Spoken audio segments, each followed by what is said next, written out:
You're settling in, and your dog is finally asleep.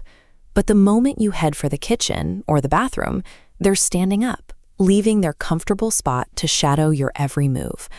Most of us laugh it off, calling them a Velcro dog, or assuming they're just needy and hoping for a stray snack. It's a classic example of anthropogenic projection, our tendency to map human emotions and social needs onto canine behaviors. But when we view their actions through a human lens, we overlook the specific biological mechanics driving that choice.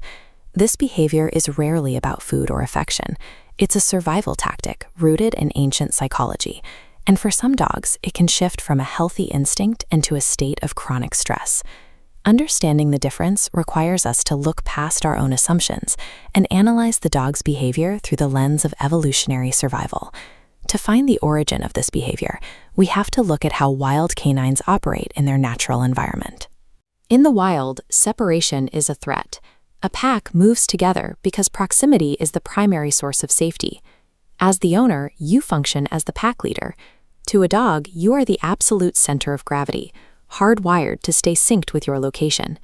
This isn't just passive following, it's active patrolling. Canines constantly scan their territory for shifts in the environment. When you move from one room to another, the dog perceives it as a change in territory that must be assessed for threats. They view themselves as your personal scout.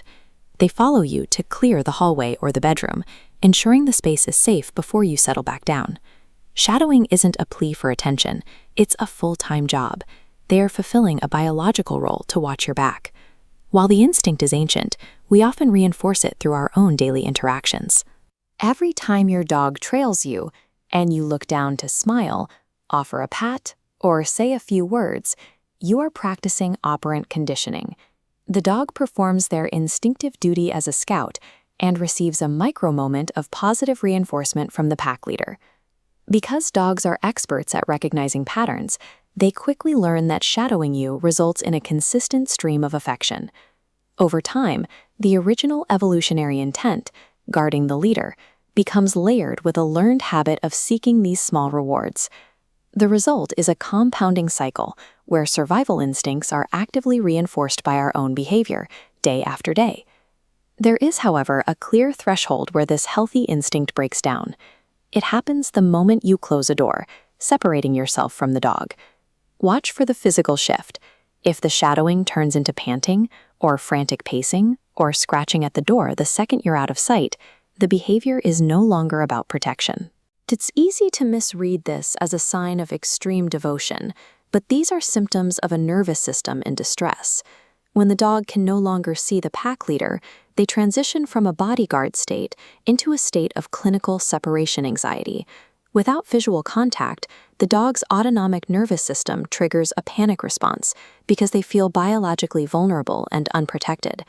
They aren't scratching at the door because they miss your company. They are reacting to the loss of their primary survival anchor.